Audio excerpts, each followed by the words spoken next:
Cavaleiro de Lumière, quinta parte, no mundo real. Capítulo 5, preparativos, final. A primeira personagem a chegar ao local da reunião com os mentores espirituais foi Berthe de Sommerville. Viera acompanhada de Marie Lumière, sua preceptora ainda e sempre, e patrocinada por Antoine Tomás de Vermont, seu irmão, de antigas etapas reencarnatórias. Reuniões dessa natureza, em além-túmulo, são comuns, mesmo rotineiras, mas não trazem certamente fórmulas obrigatórias, caráter geral. Variam na apresentação e na forma para se padronizarem na motivação a que se destinam e na responsabilidade do assunto a tratar. O local da reunião, porém, nem era região sublimada do espaço, nem ambiência apropriada para o fato. Era, assim, o próprio presbitério ou o seu prolongamento espiritual. Já ali se encontrava Rômulo, benemérito guardião dessa falange delinquente, acompanhado de 2 varões espirituais de grande categoria moral, que presidiriam a reunião e deliberariam sobre a situação dos 3 devedores espíritos. De senho carregado e cabeça inclinada para a frente, denotando constrangimento, Berthe mantinha-se em ansiosa expectativa. O momento era dos mais solenes e delicados para todos, pois seria a cariação dos 3 delinquentes com seus protetores espirituais. Luís de Steinburg entrou em seguida amparado por sua mãe, visto que seu pai não se encontrava em além-túmulo, e sim na terra, em novas tarefas necessárias ao próprio progresso. Encontrava-se sereno e confiante, e seus modos eram discretos e humildes. E a seguir entrou Henri Lumière, escoltado por seu velho amigo e protetor desde a vida terrena, Oliver de Guzmán, cuja desencarnação havia muito também se verificara. E logo atrás, Franz Schmidt, protegido pelo padre Rômulo, ligado a esse drama por ter amado Berthe e por ela ter sido ludibriado, ao passo que os maus tratos e humilhações recebidos de Henri o levaram ao suicídio. Tímido, humilde e discreto, Franz aguardava os acontecimentos confiante. Henri Lumière dir-se-ia enfermo, agitado por tremores e estremecimentos constantes. Via-se que ele não conseguia paz interior e que pungente angústia o oprimia. Não reconheceu Berthe nem Luís. Talvez nem mesmo os tivesse visto. Estes, porém, o viram e reconheceram e deram expansão a cruciante pranto, sem, no entanto, se falarem e mutuamente se aproximarem a fim de se cumprimentarem.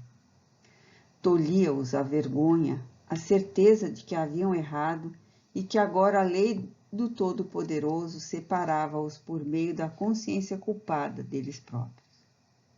Henri, porém, reconheceu Franz Schmidt e pediu-lhe perdão, desfeito em lágrimas, abraçado a ele. Rômulo iniciou a cerimônia, que seria breve, pois não podiam perder tempo. Amados filhos, começou ele, cujas vidas acompanhei do berço ao túmulo, estou certo de que não ignorais que não podereis melhorar a própria situação sem que aceites o retorno aos cenários terrenos em novo corpo carnal.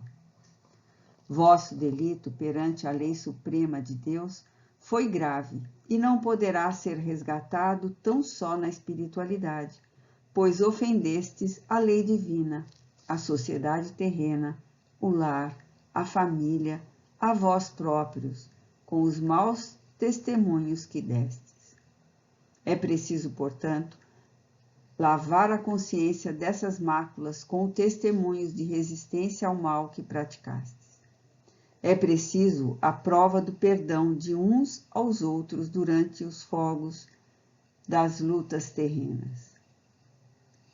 A reencarnação é o recurso supremo que o Todo-Poderoso vos concede para vos libertar do pecado que entenebrece vossas consciências, a fim de poderdes conquistar definitivamente a paz íntima. A reencarnação é bendito ensejo que Deus vos concede, a fim de vos reabilitardes do mal praticado e não sofrer eternamente. Nada mais conseguireis aqui entre nós, sem vos reabilitardes dos graves erros passados. Nossos mestres aqui presentes trazem a concessão do alto para poderdes reencarnar. Esta concessão está na lei natural do progresso e não deveis rejeitá-la. Se o fizerdes, agravareis os próprios sofrimentos. Não obstante, sois livres de escolher o gênero das lutas pelos testemunhos, o local, a família onde reencarnareis e até o país onde vivereis. Se, no entanto, não quiserdes partir agora, vossa vontade será respeitada. Submeto-me à lei. Estou decidido e pronto para partir. Desejo ser irmão de Henri Lumière, amá-lo, ajudá-lo, consolá-lo, devotar-me a ele. Quero ser traído como eu próprio traí agora, falou Luiz de Stainsburg. Lembra-te, meu filho, de que depois de atraiçoar Henri em Lumière, foste atraiçoado em Bruges. Não foi bastante. Sei que vivi em França do século XVI e fui o príncipe Frederico de G. Abusei de minhas possibilidades e acobertei o crime de Ruth Carolina, traindo vilmente Luiz de Narbonne e deixando-o morrer de desespero num cárcere subterrâneo. Luiz de Narbonne é agora Henri Lumière. Quero retirar da consciência esse drama terrível. Quero dedicar-me a Deus, ao meu próximo, sacrificar-me na prática da beneficência aos sofredores. Quero sofrer. Deus do céu, para jamais me desviar de vós, e quero abolir de minha vida as doçuras do matrimônio, para somente amar o meu próximo com aquele amor que Jesus Cristo nos ensinou a sentir. Luiz falava desfeito em lágrimas. Era sincero e forte na decisão. Os mentores aprovaram. Raciocinaste bem, Luiz Frederico de Stainsburg, mas a lei concede-te prazo longo para meditar sobre esse programa redentor. A ser assim, teus sofrimentos serão profundos, meu filho. Medita, pois, para não acontecer que esqueças novamente os compromissos assumidos conosco. Há muito venho meditando sobre tudo isso. Eu desejo, sinceramente, lutas e humilhações, venerando os mestres. Contudo, terás concessões. Tiveste uma existência financeira difícil. Foste resignado e humilde, discreto e amoroso. Renascerás em família abastada, que te considerará como mereces. E tu, Berthe, minha querida filha, que decides a teu favor? Indagou Rômulo, com lágrimas no coração. Sem erguer a cabeça e fitar quem quer que fosse, Berthe respondeu incisivamente. Sei que sou uma desgraçada. Nada escolho, nada posso escolher. Entrego-me à lei de Deus. Um dos mentores presentes sentenciou como aprovado o que ouvia. A lei determina. A cada um será dado segundo as próprias obras. Deste traição, Berthe de Somerville. Receberás traição. Criaste ódio no coração dos que te amaram. Encontrarás ódio em torno de ti, minha filha. Entretanto, tudo isso poderá ser aliviado. Dependerá apenas do teu proceder diário. É o que mereço, respondeu ela. Que Deus te a merecer de ti, concluiu o mentor. Ofereço-me para auxiliá-la no que for possível. Peço permissão para reencarnar ao seu lado como seu irmão mais velho, rogou Tom comovido, o que foi concedido.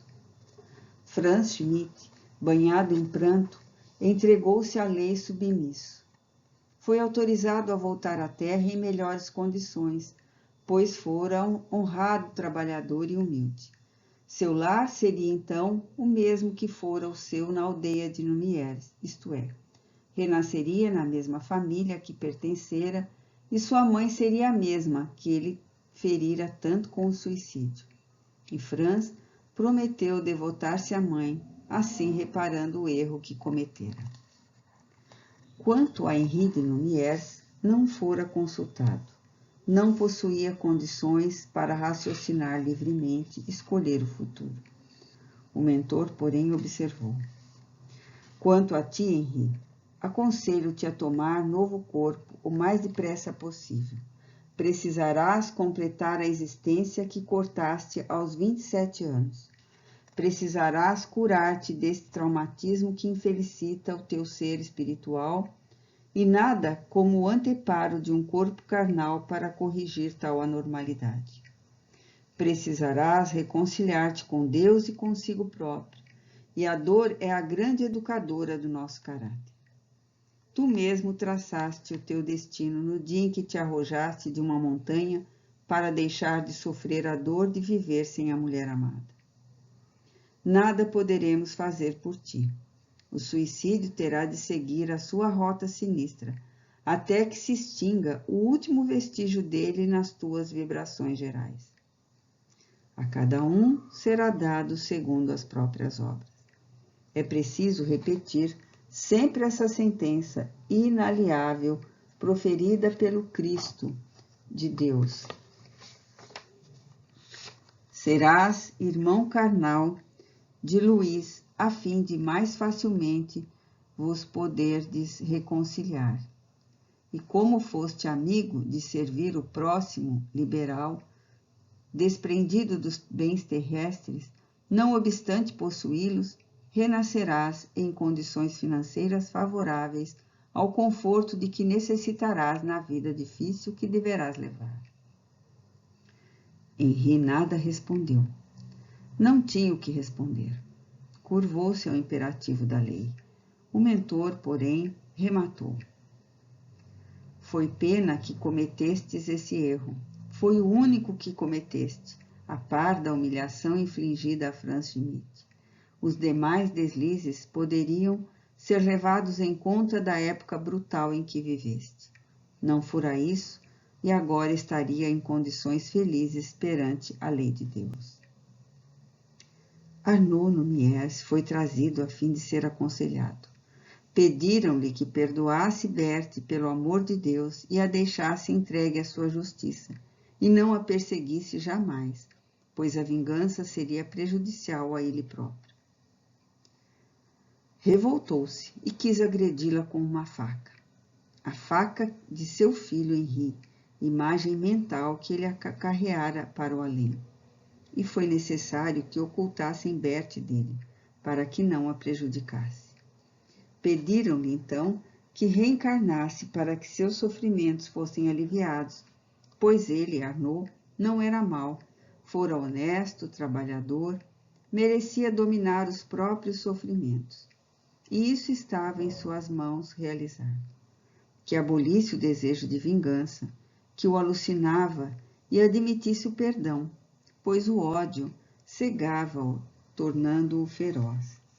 Mas Arnaud nem mesmo acabou de ouvir a bela arenga que lhe faziam, fugiu do local, e seu livre-arbítrio foi respeitado. E tudo assim foi feito. Epílogo: a volta. A reencarnação de um espírito ainda não evoluído pode até mesmo não ser percebida por ele, tal seja o seu atraso moral espiritual. Nesse caso, ela será realizada pela lei de evolução, que impulsiona sempre naturalmente para a frente, para cima, para o progresso, tal como se verifica com todas as coisas e fatos da criação divina. Mas é sempre controlada e estabelecida pelos mentores espirituais prepostos para o melindroso serviço. Espécie de técnicos, de especialistas do assunto, auxiliados pelo guardião de cada pretendente ao retorno à terra, e, acima de tudo, pela lei divina do amor, justiça e caridade. Assim foi que, a fim de deliberarem definitivamente sobre a reencarnação das nossas personagens delituosas, reuniram-se esses técnicos para escolherem o que mais lhes convinha, isto é, local de nascimento, família, modo de vida, possibilidade de atentar, etc.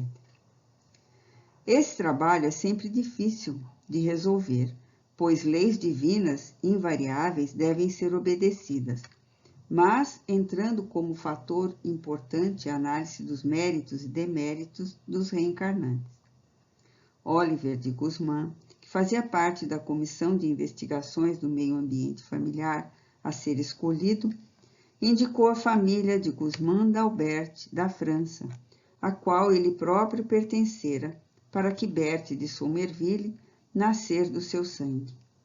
Era uma família nobre, honrada, austera, cujos exemplos seriam lições diárias para esse pobre espírito que vinha de errar no seio da família. Berthe foi, portanto, advertida de que poderia vencer no novo meio familiar, bastando apenas ser atenta ao cumprimento dos deveres que lhe seriam indicados dia a dia pelos exemplos e advertências. Que não se descuidasse dos deveres para com Deus e do respeito às suas leis, pois Arnaud Mies, desencarnado, constituiria perigo para a sua paz, porque a odiava. Não quisera perdoar-lhe o crime contra Henri e poderia prejudicá-la se não moderasse o seu ódio, até mesmo anulando a sua existência com a obsessão. Antoine Thomas apresentara-se voluntariamente para reencarnar com ela, na qualidade de irmão mais velho, a fim de reconfortá-la e guiá-la, no que foi lícito perante os seus deméritos, pois a vitória de Berthe dependeria apenas da obediência aos postulados do Evangelho. Antoine Thomas reencarna, portanto, em certa família bretã, na França, à espera de Berthe de Somerville, e recebe o nome de Victor François Joseph de Guzmán d'Albert. Deliberado fora então, na mesma reunião, que Luís Frederic de Steinsburg e Henri Mies reencarnassem na mesma família como irmãos gêmeos, a fim de que os laços fraternos corrigissem de uma vez para sempre as hostilidades que haviam séculos se repetiam. Interpelado se aceitaria ser irmão carnal de Luís, Henri respondeu em lágrimas que sempre o considerara irmão e que a traição sofrida do mesmo não chegara a fazê-lo odiar, porque Luís também sofrera muito. Amava Berthe desde a infância, e ele, Henri, sabia o arrependido do ato praticado, pois frequentemente ouvia súplicas de perdão que o colasso dirigia a Deus em sua intenção. Luís, porém, como causador da desgraça de Henri, deveria auxiliá-lo, agora consolá-lo, ajudá-lo no seu calvário de suicida reencarnado, pois Henri era um doente, um sofredor em testemunhos continuados de humildade, resignação e fé em Deus. E reencarnaram na família de Guzmán d'Evreux. Estavam, portanto, Berthe, Luís e Henri, por um acréscimo de misericórdia da lei divina, unidos como irmãos e primos, já que era tão grande o amor com que se haviam amado, a fim de provarem reajustamentos decisivos. Quanto a Ferdinand de Pracontal, não foram incluídos na relação em pauta. Espírito insubmisso e voluntarioso, sem ser mau, seria impelido certamente pela lei do progresso e seus atos obedeceriam o próprio livre-arbítrio, acasalado com influências malsãs de entidades afinadas com os seus sentimentos bastardos. Rômulo de Ambrosini, Marie Mies, Claire de Somerville e Oliver de Guzmán seriam os tutelares da pequena falange em provações e testemunhos à procura do aperfeiçoamento moral e espiritual. Os demais haviam vencido o drama do século XVI, mas deliquiram na etapa nova vivida na Flandres Ocidental, à exceção de Antoine Tomás, que, redimido, preferira reencarnar com o grupo delinquente a fim de ajudá-lo de algum modo. E assim foi que mais um drama se desenrolou na Terra, tendo como cenário a França, essa pátria de todos, para a reabilitação espiritual de pobres infratores das leis, do amor e da justiça. Estes foram os acontecimentos que deram causa ao drama desenrolado na província francesa da Bretanha e por mim observados na ambiência etérica das Flandres Ocidental, por intermédio das minhas faculdades psicométricas espirituais. Nos dias presentes, todas as personagens deste drama estão redimidas sob a inspiração imortal da lei do amor, a Deus sobre todas as coisas e ao próximo como a si mesmo.